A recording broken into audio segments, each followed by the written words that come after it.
Cubbies bounce back. They get a little bit of help, and things are looking okay again. Let's talk all about it.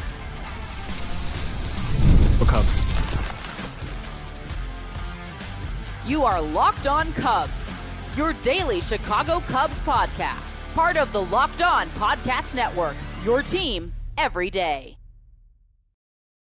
You are Locked On Cubs, part of the Locked On Podcast Network, your team every day, alongside Sam Olver. I'm Matt Cozy. Sam and I are lifelong fans, taking our passion into a discussion with you on all things Cubs. Hey, big announcement here as we get started. We're going to make our third appearance this Saturday at Almost Home, third appearance overall. This Saturday, 11 a.m. to 1 p.m., pregame hangout. Come through, even if it's for 5 to 10 minutes. Say hello.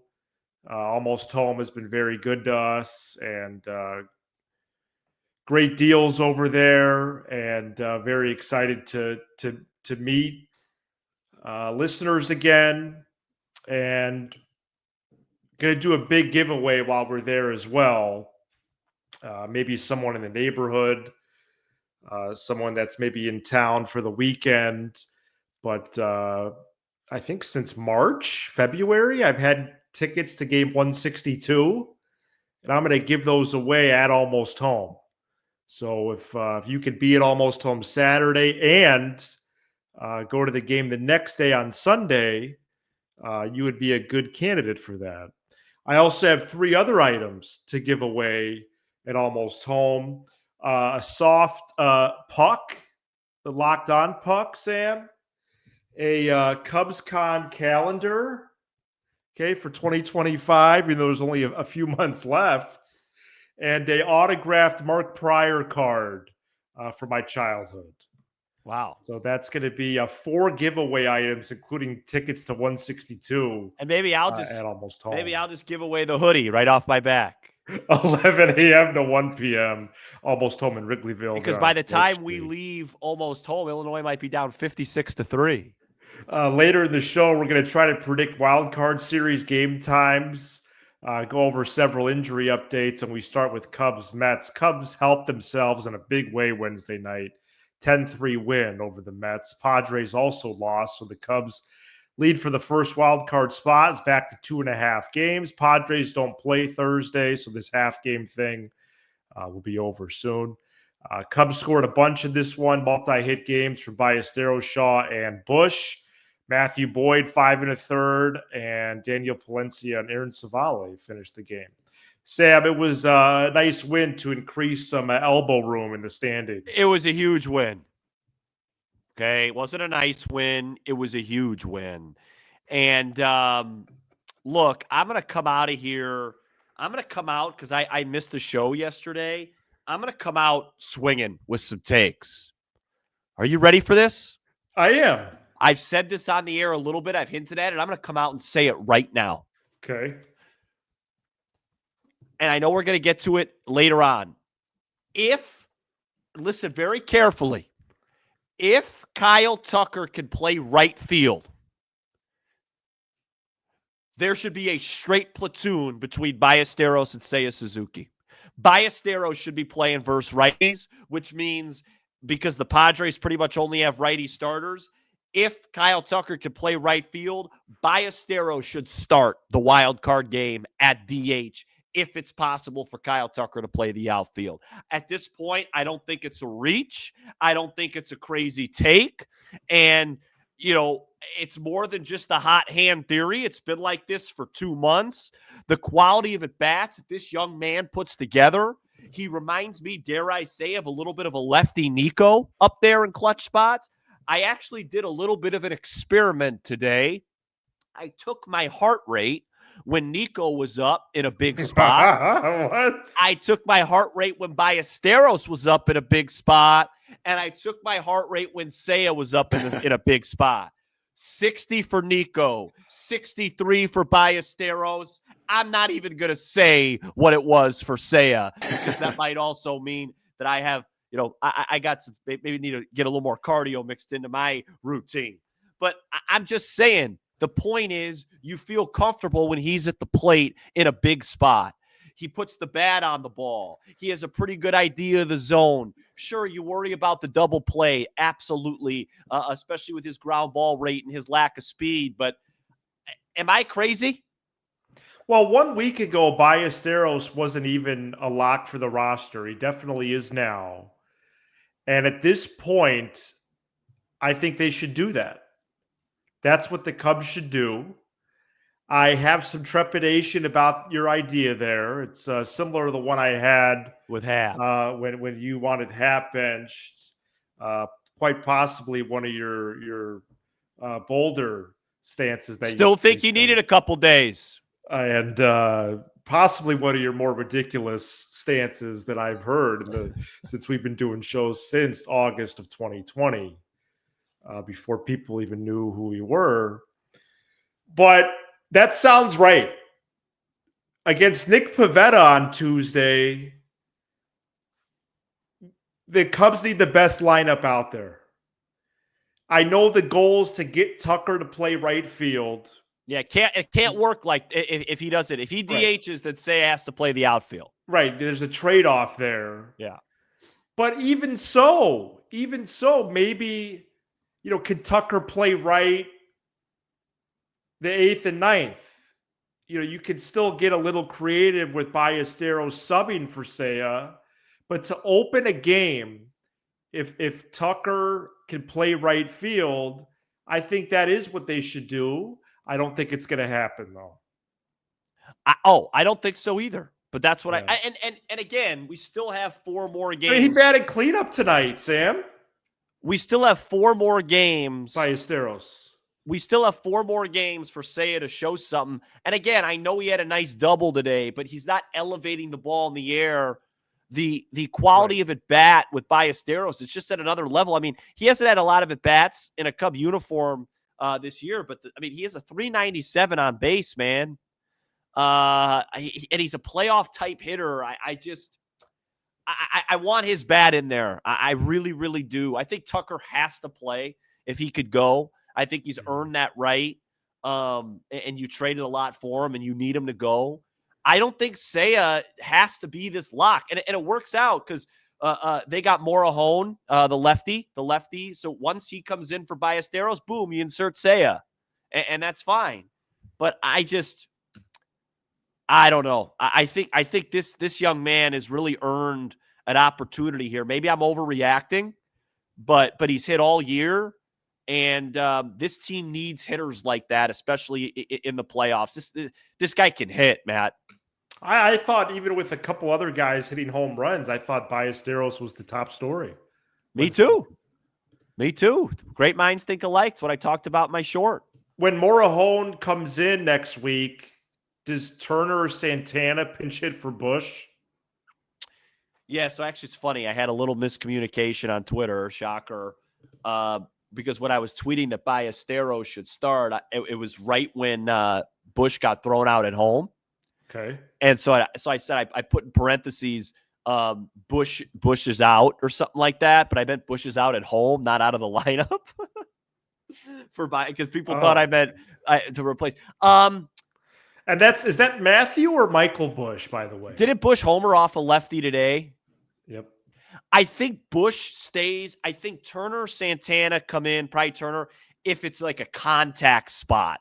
So if it's like late tied, runners on the corners, 1 out, then I think you see Turner because I just trust his wand ability, being able to move the baseball around. There's no analytics for that.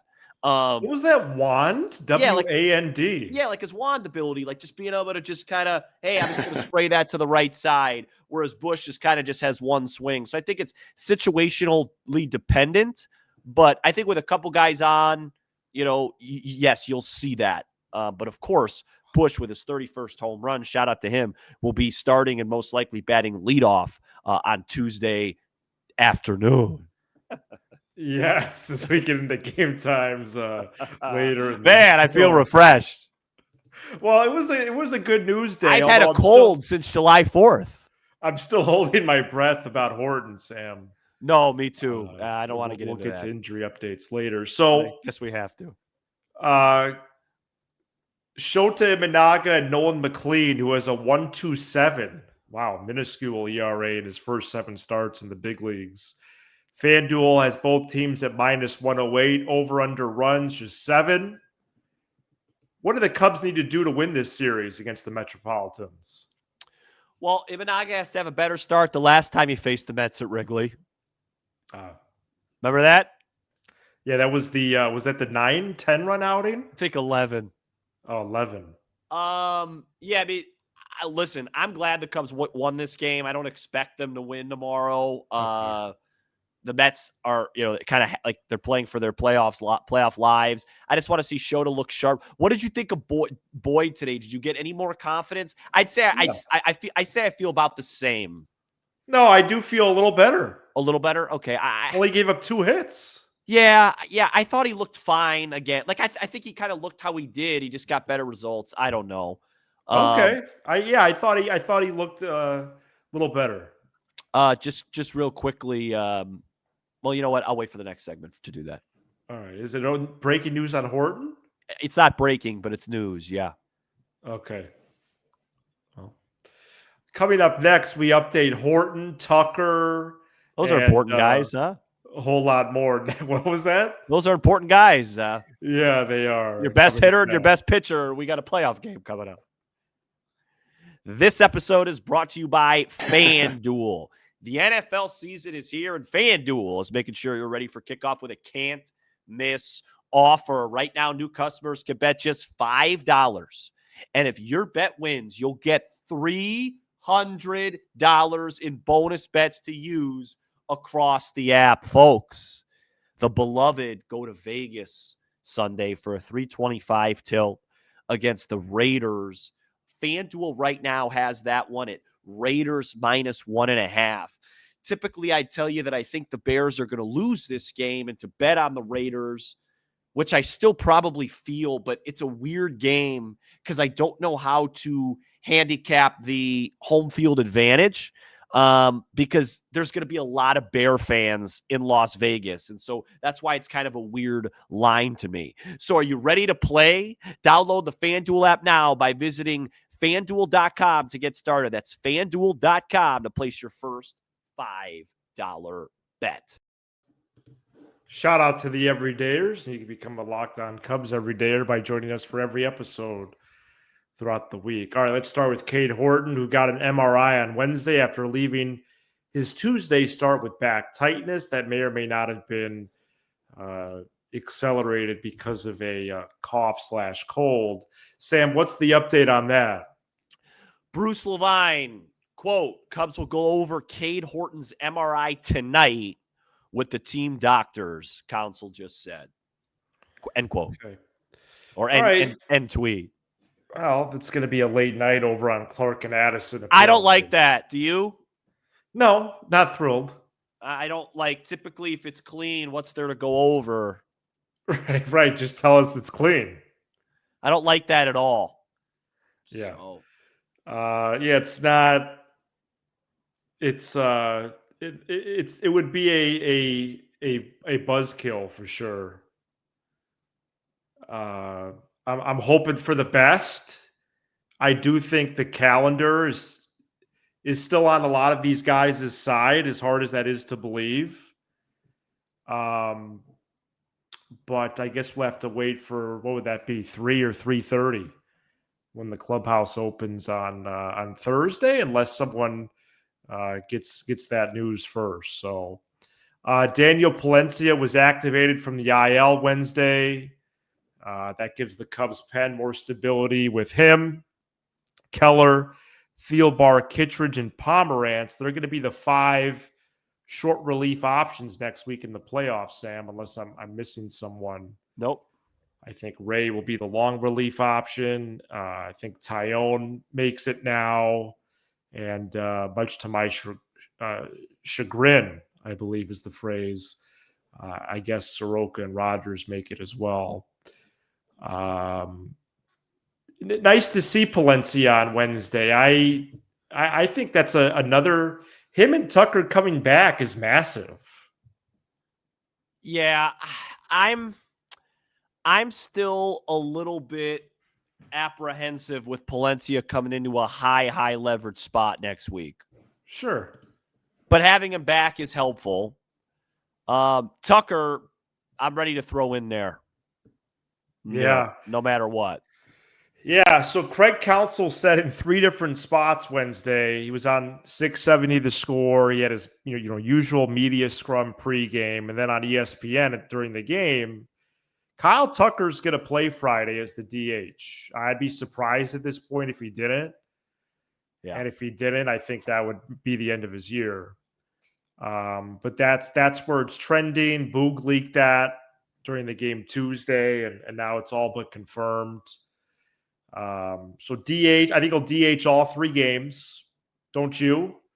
And then, do some outfield drills pre or post. Yep. And then I think this Monday will be a big day for him as well, if there is a chance to get him in right. But him returning as the DH it's fantastic. It's the last piece before we head into this 3-day chaos. And folks, we're going to have I'm going to do some sort of few inning watch along on Tuesday. It's not going to be all 9 because I got to watch the game and I got to write stuff down and do some other stuff. But I'll do something Tuesday. Just waiting on the times, obviously, which we'll talk about in a bit. And obviously finishing the job of home field. But I think Tucker is the last piece of hey, let's go. We got all our horses. Let's go. It's time now. My show tomorrow that I'll be doing, Matt, a lot of it is going to be just, motivation. For the team? Analogies. Like, this is. So your usual bits. Yeah, a lot of bits. A lot of getting people fired up for what hopefully will be you can hear some of those live in person at Almost Home Saturday, 11-1. A playoff series at the friendly confines with everything on the line. What more could you want? What more could you ask for? You get Kyle Tucker back. Pete maybe shows some signs this weekend. You got a little bit of a wild card, pun intended, in a guy like Ballesteros. Hopefully you get Cade and you roll through. The Padres suffered a big injury today to one of their good players, Ramon Laureano. Wow. So both teams are going to be banged up, and you roll the ball out there and see who the better team is over 3 games and see if you can make a run that everybody will remember. What's better than that? No, it's phenomenal. Phenomenal stuff. Go for it, man. Go for it. Go be great. Let's meet somewhere in the middle on Horton just for a minute.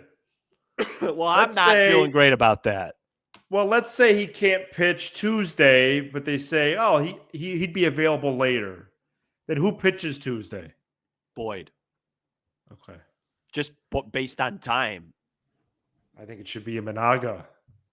Right, but if Imanaga's throwing Thursday, Friday, Saturday, Sunday, Monday, he comes off. Rest. Yeah, it's regular days rest, but not for him necessarily. Not for him necessarily. So you'd rather have Boyd off the extra day. Miguel Amaya will rejoin the Cubs on Friday, but he may not be activated from the IL. He'll just be around. There is a chance he could be activated, though, either this weekend or the wild card. And Sam Owen Casey's season is over, most likely. He's still recovering from a concussion. So Counsell did give that update. And, man, I hope Horton's okay. I just think there is a little bit of momentum here on and off the field after this win with Tucker, with Palencia, and Horton would put the icing on that momentum. I want him out there Tuesday afternoon. Of course. See, I guess for me, why I'm remaining optimistic is Counsell said if it was the playoffs, he would have kept pitching on Tuesday. Right, but that doesn't mean he could have kept pitching on Tuesday and then they do an MRI. I just hope they didn't find anything. As long as there's no structural stuff with the MRI, I'll be good. Right. Yeah, especially looking at the big picture as well. Right. All right, coming up next, I've done some investigative work on wild card times, and so we're going to go through some of that next.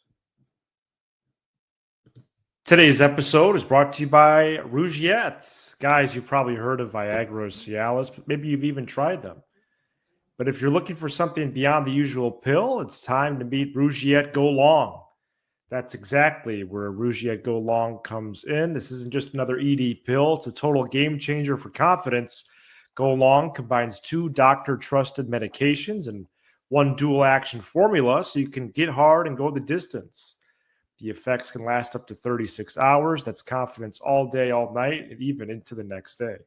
The process is simple. Connect with a board-certified doctor 100% online.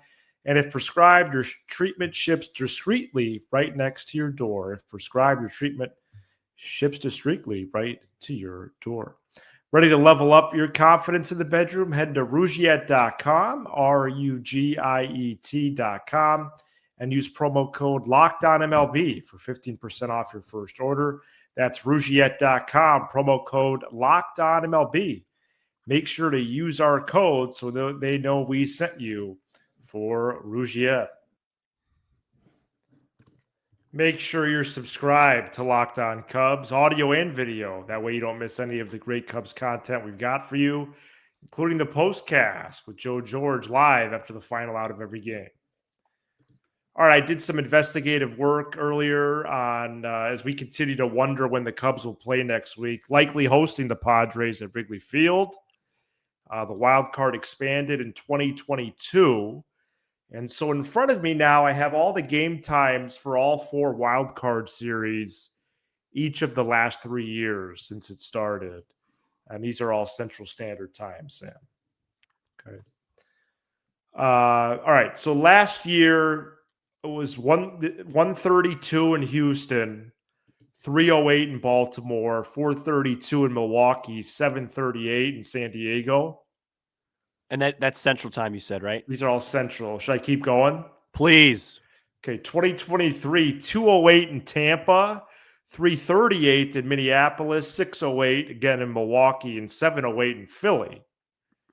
And 2022, 1107 a.m. in Cleveland, 107 in the STL, 307 in Toronto, 707 in New York. I think what we could see here is the biggest factor when you play is television. Yep. And for that, the main consideration is market size. And you would think, okay, Cubs are in the wild card night game, but the Yankees might be in the wild card.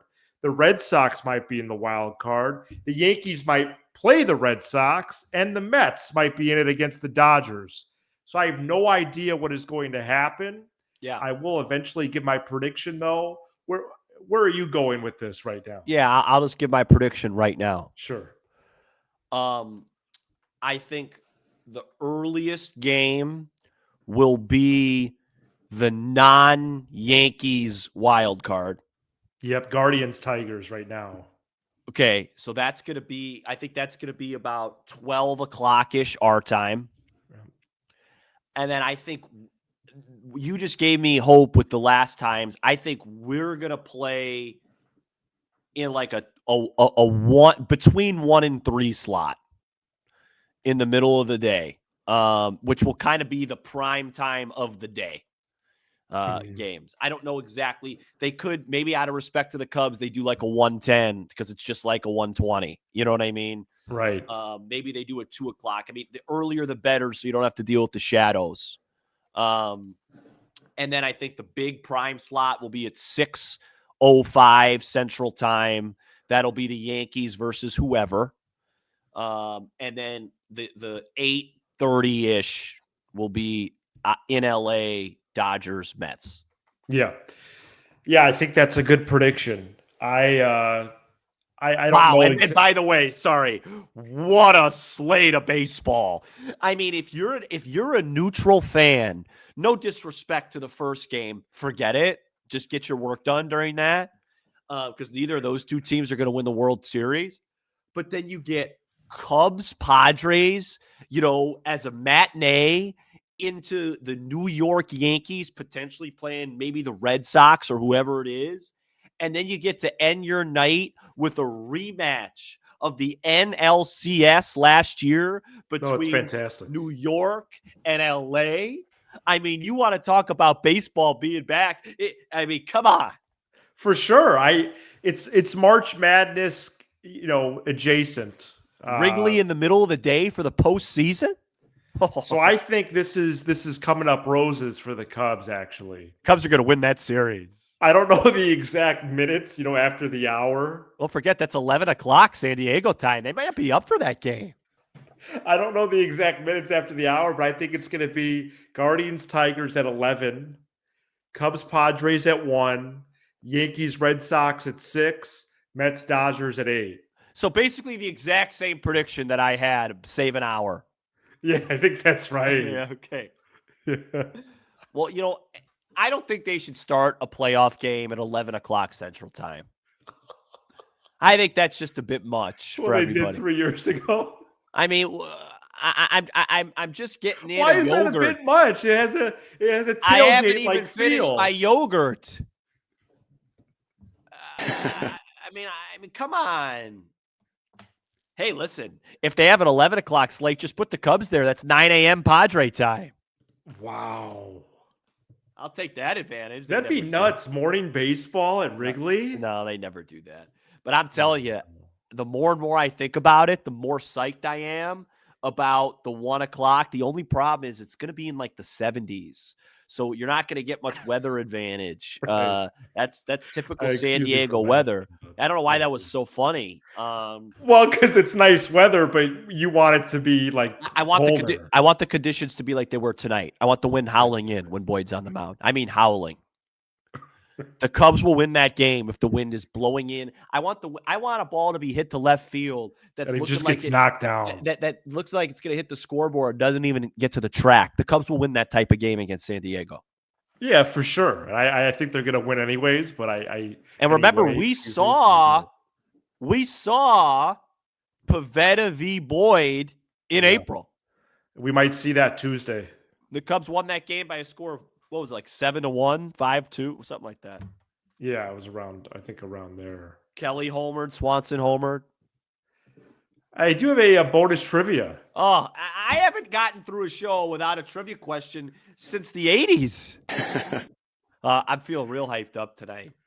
This season is only the third time 4 different players have posted 50-plus homers in a year. Ooh. Tani, Judge, Schwarber, and Raleigh. You said the fourth This also happened in 1998 and 2001. Can you name the 4 players in both 98 and 01 if you go by season? That's an absolutely fantastic question. Thank you. 98, Sosa, McGuire, Griffey. That's right. Wow, that was quick. Oh, boy, the fourth one's going to trip me up. Was it Juan Gonzalez? No. Okay. You said at least 50. I could give you a team if you want, but I don't know if it's going to help. Brady Anderson, Palmeiro, one of those two? No. Nope. Okay. I should know this. No. Oh, I shouldn't? Hard. Really hard. Albert Bell? Greg Vaughn with the Padres. I should have. I would have gotten that. You think you should have gotten that? Absolutely. He always comes up on trivia. All right. 01. 01. Sosa. Yep. Bonds. Right. Giambi? Nope. No.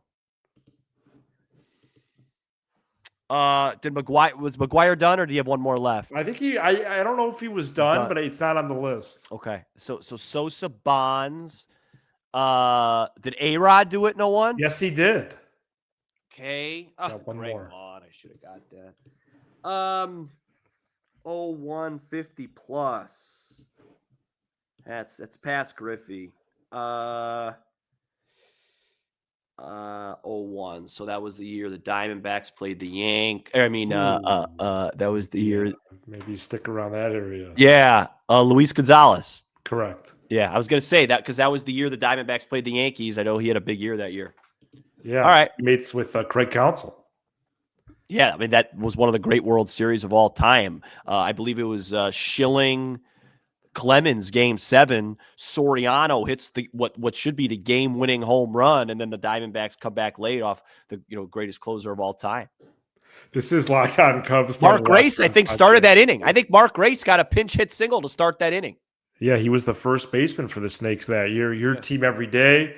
For your second listen, check out Locked On MLB Game Night. Every game, every night, all season long, and local analysis on a national scale.